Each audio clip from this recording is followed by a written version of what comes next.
The United Nations Office of the High Commissioner for Human Rights has urged the Ugandan government to launch an independent investigation into the recent arrest of Zaina Fatuma, the Secretary for Environment in the opposition Forum for Democratic Change Party.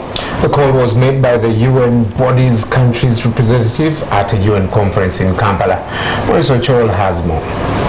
The arrest of the FDC's Zaina Fatuma on the 10th of this month has attracted wide condemnation from the public. The incident that occurred in Chirura district sparked a debate about the high-handedness of the Uganda police. The United Nations Office of the High Commissioner for Human Rights has also voiced concern about the incident. The organization has called on the government to launch an independent probe into the arrests and to hold accountable any officer or officers who may have used excessive force or subjected individuals to cruel, inhuman or degrading treatment in line with the Prevention and Prohibition of Torture Act of 2012. The United Nations Human Rights Body has started monitoring the political events in the country ahead of next year's general elections. The country representative of the UN Human Rights Body, Dr.Uchenna Emelonye, implored Ugandan authorities to apply the Public Order Management Act across the board. The Public Order Management Act is not interpreted and applied in such a way that it curtails the enjoyment of fundamental human rights. The POMA Act is not in conflict with human rights, rather it's supposed to strengthen the enjoyment of liberties.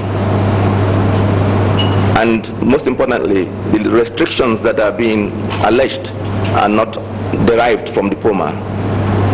The limitations are drawn from the Police Act and the Criminal Procedure Act. The officials told journalists that they have been trying to reach the Inspector General of Police but have failed. I have struggled as the head of office to have an audience with the Inspector General of Police. That is the only principle that I need to interface with that I have not met. I wouldn't say that it is a bad relationship. Rather, I would say, and I want it to be clearly stated by the media, that I have not been able to have his audience for us to discuss issues of concern both to the police and to the Human Rights Office of the United Nations. NTV sounded out the police spokesperson Fred Enanga to respond to the call for an inquiry. An independent body wouldn't be bad because we are being looked at as part of that investigation. Enanga says the run-ins that opposition politicians have had with the police were brought about by the politicians' refusal to abide by the law. He urged the UN to send its teams to the field in order to appreciate the challenges they face.